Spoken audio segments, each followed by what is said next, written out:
तर नमस्कार भावांनो, काळस गावातील मैदान पडलेलं आहे. तर सोनू बंडलकरच्या वाटेवरती आम्ही आलेलो आहे. तर काळस गावातीलच्या मैदानाची तयारी काय झालेली आहे? तयारी म्हणायला गेलं तर तशी तयारी चालूच आहे अजून 29 तारखेला मैदान असल्यामुळे अजून काय एवढं काय पहिलं काय फिक्स झालं नाही. तरी लवकरात लवकर पहिला आम्ही फिक्स करू. अच्छा, तर थोडक्यात म्हणजे चाललंय तुमचं नियोजन म्हणायचं चाललेलं आहे. चालू आहे म्हणजे कसं व्यायाम मैदान चालू आहे सध्या. तर बैलाचं नाव काय? बैलाचं नाव आपण मल्हार शेठ ठेवलंय, कारण की आपल्या भावाची मल्हार नाव ठेवायचं कारण काय आहे मागचं? मल्हार नाव आठवून तसं म्हणजे मी घेताना बैलाचं नाव माऊली ठेवलं होतं, पण आमचं बंधुराज होतं ना ते बंधुराज म्हणलं नाही, आपल्या गावात जे मल्हारचं मंदिर असल्यामुळे आपलं नाव बैलाचं नाव मल्हार ठेवायचंय, म्हणून आम्ही खास त्यासाठी नाव ठेवले मल्हार शेठ म्हणून. अच्छा अच्छा, खंडोबाचं मंदिर आहे त्याच्यावरती मल्हार घडलेले त्याच्यामुळे ठेवले थोडक्यात. तरी मैदानात गटपात गाडी झाली आणि सेमीत जरी ती दुसरी गाडी आणि आपली गाडी जर सामन्यात उतरली तर तुम्ही माघारी घ्यायचाल. ते जर म्हणले आमचीच गाडी तर तुम्ही माघार घेऊ शकता का? तसं केलं तर आम्ही नेहमीने चालणारी माणसं या. जर संगणमत होत असेल दोन्ही गाड्याचं संगणमत नाही तर अखिल भारतीय संघटना ज्या नियमानं होईल त्या नियमानं आम्ही चालायला तयार आहे. अच्छा, हा हे मात्र खरे बरं का, हे तुमचं मला पटलं. दुसरा विषय म्हणजे आता बैलाला काय आता म्हणजे पवनी म्हणा म्हणजे असं काय चाललंय का सगळं? बैलाला पोहणी आठवड्यात एकदा आहे आणि एक फेरा काढतोय बैलाला. तर ही बैल तुमच्या घरचा आहे का एका घेतलेला आहे? नाही, बैल आम्ही विक्री केलाय. हे आधीच असताना 14 महिन्यात असताना बैल आम्ही विक्री केलाय ते बैल. अच्छा, आता बहुत त्याचं गुलाल किती तरी झालं? आता जसं म्हणायला गेलं तर आम्ही जास्त करून बिंजोरला पळवले, कारण की बिंजोरला तो अजून कोणाला थटला नाही गावात. तरी जी ओपनच्या गाड्या आधीच असताना ओपनच्या गाड्या त्यांना मारल्या त्या जास्त करून आम्ही मैदान पळवलं आहे. जास्त मैदान पळवलं आपण 1-2 मैदान केली त्यात 2दा गटपात झालता. आणि म्हणजे बैल इथं तुमच्याच घरी सांभाळा असतो का काय दुसरं कुठं? हा बैल आमच्याकडे सांभाळ असतो. तरी इथं हे दोघं आहे तुमचं कोण आहे नक्की? हे आमचे छोटे भाऊच आहे, तर हे बैलाचं देखरेख करते. अच्छा, तरी तुमच्या बैलांवर प्रेम आहे का मला? तर नक्कीच प्रेम आहे बैला. परत दुसरा विषय म्हणजे आता त्याला जर किंमत आली चांगली तर विकणार का ठेवणार? तसं म्हणायला गेलं तर बैल आम्ही मागच विकत होता बैल, पण आमच्या भावामुळे आम्ही बैल ठेवला आतापर्यंत. आणि भावाची इच्छा होती बैल आपल्याला सांभाळायचा किती काय केलं तरी, म्हणून आम्ही आता पण बैल सांभाळतो. इथून पुढे बैल आम्ही सांभाळणार ते. बैल मसाळा झाला तरी आम्ही आमच्या गोट्यात ठेवणार बैल किती काय झालं तरी. आणि दुसरा विषय म्हणजे आता मैदानावर हे चालू आहे तुम्हाला तर माहिती आहे वायदेचा विषय, म्हणजे वायदेचा काय असतो विषय? वायदी म्हणजे कसं आता गरीबाचा खेळ राहिला नाही, 2 बैलांचा खेळ आहे, मोठ्या माणसांचा खेळ आहे.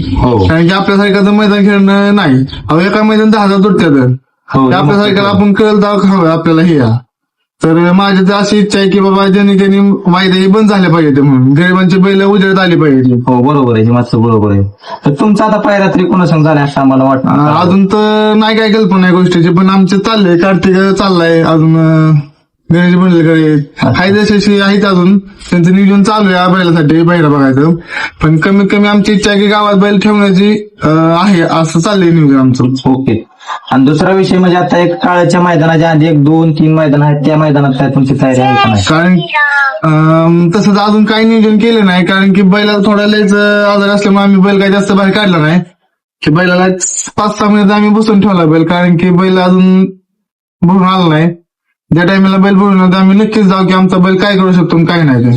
दुसरा विषय म्हणजे आज तुम्हाला मी ओळखत नाही, मी पहिला बैल बघितला आणि ह्या बघण्याचा थोडासा फरक वाटतो. म्हणजे बैलाचा काय विषय झालेला नाही, बैल थोडा आजारी असल्यामुळे त्यामुळे काय बैल काय थोडा उजेड आला नाही बाहेर. कारण की जास्त करून बिनजोड केल्यामुळे आम्ही जास्त मैदान हल्लं नाही, त्यामुळे बैल काय एवढा चर्चेत नव्हताच. तरी सरासरी बिनजोड किती झाल्या तुमच्या? तरी सरासरी बिनजोड म्हणलं 35-40 बिनजोड झाले आपल्या सगळ्या. जास्त तुम्ही मैदानात खाणच नाही म्हणायचं. तर तुमचं नाव काय? कार्तिक गाडवे. तुमचं? माऊली हाकी. तरी हे बैलाचं नियोजन म्हणजे सगळं कोण बघतं? आम्ही सगळे मित्र बघतो बैला नियोजन. अच्छा. आणि ह्याचं दुसरं म्हणजे आता सगळं म्हणजे पैरे बिर सगळे आता मित्रमंडळच करतात, पण महत्वाचा विषय असा असतो बैलाचं खाया पियाचं कोण बघतं? स्वतः.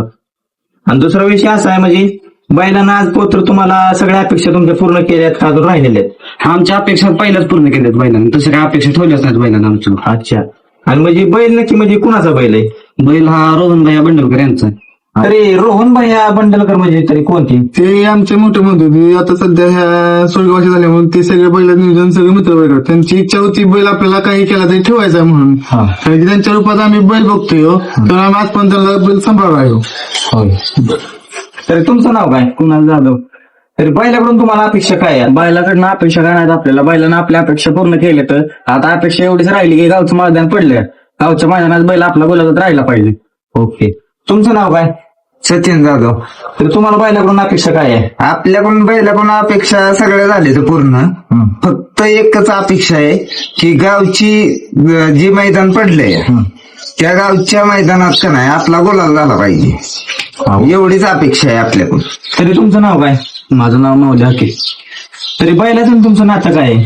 बैलाचं मनात सांगायचं झालं तर मी बारक्यापणीपासून बैला बरं आहे, बैल आणल्यापासून हा 2-3 वर्ष झालं असतं. अच्छा. आता काळ्याचं मैदान पडले तरी काळ्याच्या मैदानातून तुम्हाला अपेक्षा काय आहे बैलाची? बैलाची एवढी बैल अपेक्षा काही पूर्ण केली, फक्त एवढंच अपेक्षा राहिली की गावातलं मैदान पहिलं टाकायचं, गुलाल राहायचे.